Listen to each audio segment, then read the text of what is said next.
Ladies and gentlemen, we are back, and I just cannot believe Modern Warfare 2 was able to be worse than I originally predicted in my last video. You know, I said I wasn't gonna get it because I knew it was gonna be bad, but even I was not expecting what garbage was released. And you know, I can't take credit. I cannot take credit. It was expected. You know, sadly, this is Call of Duty right now, and this is why they desperately need at least a 2-year gap between the next Call of Duty. So yes, hopefully this year, they already said they're gonna skip it, and then until the following year they'll release another game, and they need this so bad, as we will discuss. I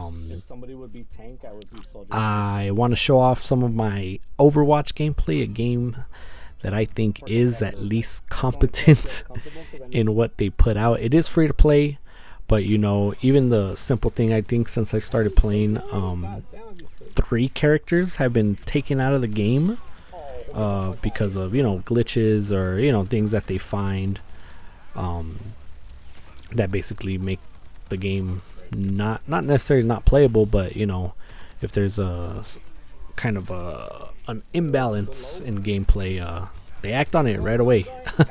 And you know, we can talk about Overwatch, but other than that, I hope you guys enjoy. I do play Diva and Soldier 76 in this gameplay. I just happen to have a good game with Soldier, so you know, hopefully you guys enjoy. If you haven't seen it, you know, hopefully it is a little bit more fast paced. We're trying to push this payload all the way to the end. The other team's trying to defend. Pretty fun stuff. But onto this game. I will mention 3 YouTubers that I do watch, all of the widest variety, who basically kept me informed on this, because I was happily, you know, I didn't look twice at MW2. I could care less.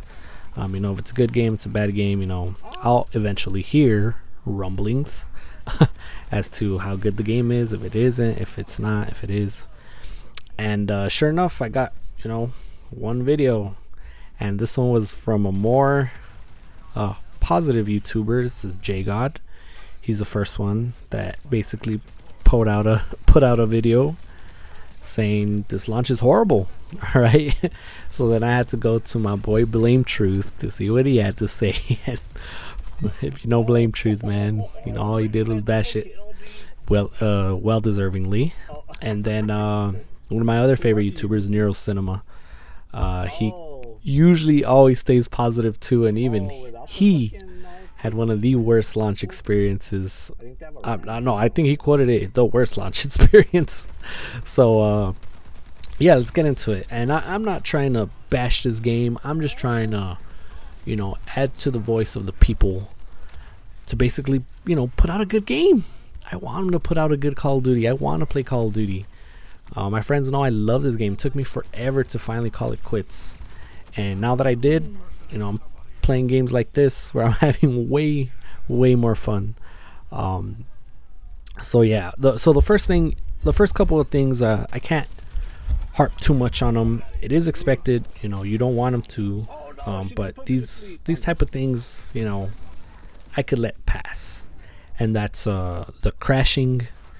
Apparently Nero himself crashed up to 30 times on launch day, something ridiculous like that. And they were saying that it was really happening when you would party up with your friends. So if you try to play with your friends, that probably weren't having the best of times. Players, you know, just crashing their game, breaking their system. Horrible. There was broken weapon tuning. They had to disable it. I'm not sure what was going on with that, but they did have to just completely remove a feature that they were supposed to add to this game.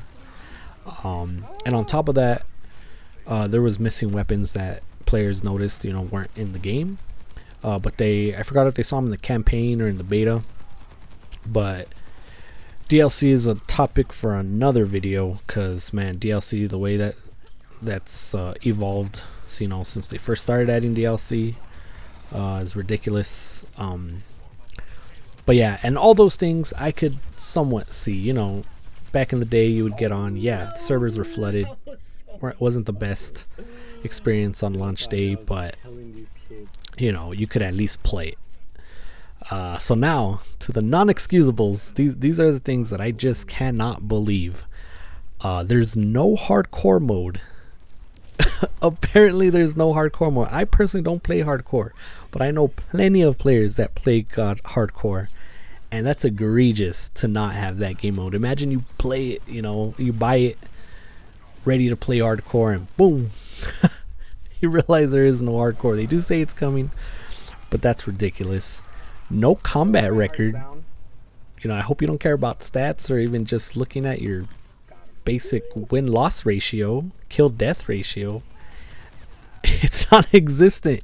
There's no challenge menu, so you can't see your challenges. They are tracking some challenges. They are tracking something. We just don't know what, which is ridiculous to me.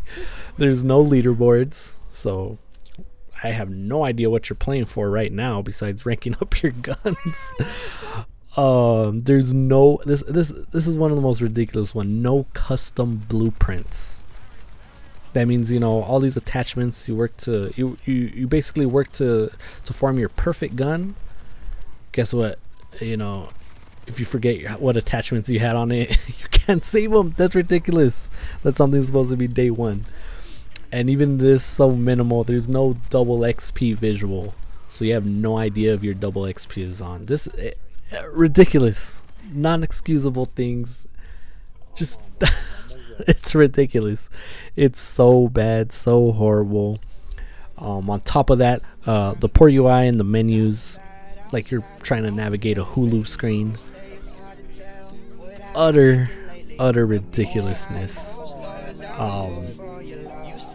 3 days. Took them 3 days to say something. Finally, they added a Trello board, and the only thing really mentioned out of all these key issues were the broken crashes when partying up. That's what they addressed.